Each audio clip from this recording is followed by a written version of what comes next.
जिस वहशी दरिंदे ने हमारे पूर्वजों की हत्या किया, लाखों माताओं और बहनों का बलात्कार करवाया अपने सैनिकों से, जिसके कारण हमारी माताओं और बहनों ने जौहर किया, उसकी कब्र को पुलिस क्यों बचा रही है? कांग्रेस ने 50 से ज्यादा भारत विरोधी कानून बनाए हैं, सनातन विरोधी कानून बनाए हैं, हिंदू विरोधी कानून बनाए हैं। ये घटिया कानून बाबर, हुमायूं, तुगलक, गजनी, गोरी, खिलजी, औरंगजेब, गाजी जितने भी थे वहशी दरिंदे, उनको ये प्रोटेक्ट करता है। भारत की धरोहरों को नहीं, विदेशी आक्रांताओं की निशानियों को प्रोटेक्ट करने के लिए ये कानून बना दिया। वहशी दरिंदों का नामो निशान मिटाने में क्या दिक्कत है?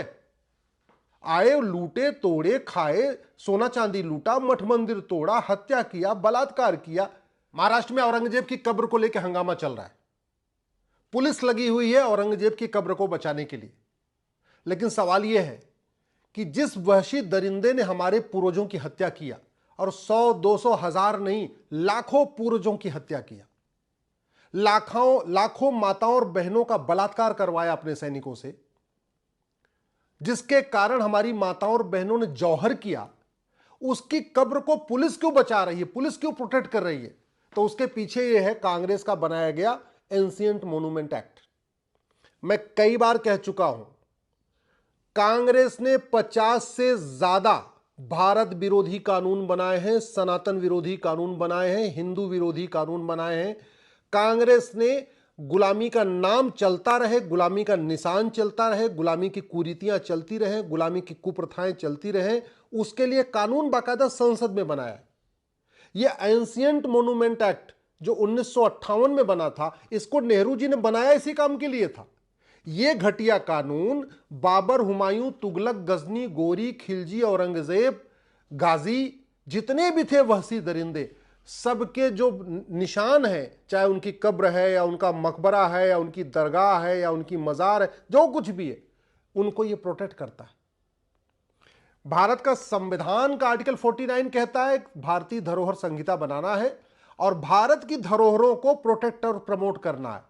लेकिन कांग्रेस ने जो कानून बनाया 1958 में, इसमें भारत की धरोहरों को नहीं, विदेशी आक्रांताओं की निशानियों को प्रोटेक्ट करने के लिए यह कानून बना दिया। और आप खुद सोचिए, हमारे आपके जीएसटी से, हमारे आपके इनकम टैक्स से करोड़ों रुपए हर साल एएसआई के ऊपर खर्च होते हैं। एएसआई के अधिकारियों पे, एएसआई के कर्मचारियों पे, एएसआई के लोगों के वेतन भत्ता पे, एएसआई का ऑफिस मेंटेन करने पे। और ये एएसआई का ऑफिस करता क्या है? बाबर, हुमायूं, तुगलक, गजनी, गोरी, खिलजी, औरंगजेब, गाजी, सलार ऐसे लोगों की कब्रों को प्रोटेक्ट करता है। ये औरंगजेब की प्रोटेक्ट, अगर ये कानून नहीं होता तो कोई भी जाता औरंगजेब की कब्र के ऊपर कुछ भी तोड़फाड़ कर देता, कोई फर्क ही नहीं पड़ता, पुलिस बचाने नहीं आती। पूरे देश में वहशी दरिंदों की जो निशानियां हैं, उनको पुलिस प्रोटेक्ट कर रही इस घटिया कानून के कारण। तो पुलिस का वेतन भत्ता किस बात पे खर्च हो रहा है? पुलिस की ड्यूटी क्या बन गई है? वहशी दरिंदों को नामो निशान बचाना। एएसआई का क्या काम हो चुका है? वहशी दरिंदों का जो निशान है उसको प्रोटेक्ट करना, उसको बचा के रखना, वो खराब ना होने पाए, उसकी पेंटिंग करते रहना, उसका रखरखाव करते रहना। कितने आश्चर्य की बात है। चीन भी गुलाम था जापान का, और हमसे बाद में आजाद हुआ। हम तो 1947 में आजाद हुए, चीन 1949 में आजाद हुआ था, 1949 में। और एक साल के अंदर 1950 आते आते उसने जापानियों का नामो निशान मिटा दिया। न किसी जापानी के नाम पे सड़क, न किसी जापानी के नाम पे मोहल्ला, न किसी जापानी के नाम पे कोई गली, न उनके सिलेबस में किसी जापानी का नाम। उन्होंने अपने सिलेबस से भी हटा दिया, अपने बच्चों को पढ़ाया भी नहीं कि चीन कभी गुलाम था। और हम आज भी अपने बच्चों को पढ़ा रहे हैं हम गुलाम थे, आज भी हम उनका महिमा मंडन कर रहे हैं। और इन वहशी दरिंदों के नाम पे सड़कें बनी हैं, मोहल्ले बनी हैं, गलियां बनी हैं, उनकी कब्रें बनी हैं, उनके मकबरे बने हैं, दुनिया भर की चीजें। अरे जगह हमारी, मिस्त्री हमारे, सीमेंट बालू हमारा, सारे कारीगर लेबर हमारी, सब कुछ हमारी। तो फिर वहशी दरिंदों का नामो निशान मिटाने में क्या दिक्कत है? आए, लूटे, तोड़े, खाए, सोना चांदी लूटा, मठ मंदिर तोड़ा, हत्या किया, बलात्कार किया, उनका नामो निशान मिटाइए। लेकिन नामो निशान मिटाने के पहले इस कानून को मिटाना पड़ेगा। यह कानून बीच में बाधा है। मैं बार बार कह चुका हूं, पहले भी कह चुका हूं, यह place of worship act Congress ने बनाया था, जो हमारे मठ मंदिर तोड़े गए थे उनको लीगलाइज करने के लिए, हम उसको वापस न ले पाए। और ये एंशिएंट मॉन्यूमेंट एक्ट बनाया था, गुलामी का नामो और निशान कंटिन्यू रहे। इसी घटिया कानून के कारण जिस मुर्शीद खान ने मुर्शिदाबाद बना दिया उसकी कब्र को हम तोड़ नहीं सकते।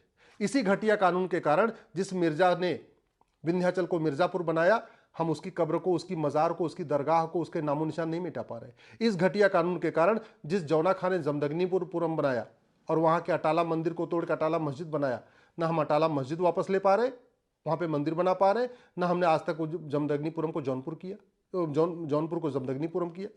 तो ऐसे वहशी दरिंदे, मुजफ्फर खां हुआ जिसने विदेह को मुजफ्फरपुर बना दिया, या होशियार खां जिसने विराट को होशियारपुर बना दिया, या गाजी खां जिसने गजप्रस को गाजियाबाद बना दिया, या फरीद खां जिसने तिलप्रस को फरीदाबाद बना दिया, या फरूख खां जिसने पंचाल को फरुखाबाद बना दिया, या मुराद खां जिसने रामगंगानगर को मुरादाबाद बना दिया, या बेगू खां, या शरीफुद्दीन, या दरभंग खां, या जमाल खां, या अहमद शाह जिसने कर्णावती को अहमदाबाद बना दिया।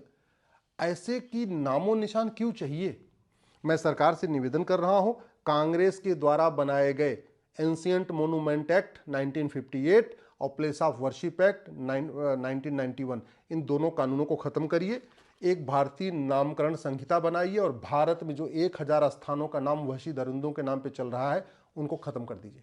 भारत में किसी सड़क का नाम, किसी गली का नाम, किसी मोहल्ले का नाम, किसी बिल्डिंग का नाम, किसी तहसील का नाम, किसी जिले का नाम, किसी शहर का नाम किसी भी वहशी दरिंदे के नाम पे नहीं होना चाहिए, क्योंकि उन्होंने एक भी शहर नया बसाया नहीं था, एक भी गांव नया बसाया नहीं था, उन्होंने बसे बसाए शहरों का नाम बदला था।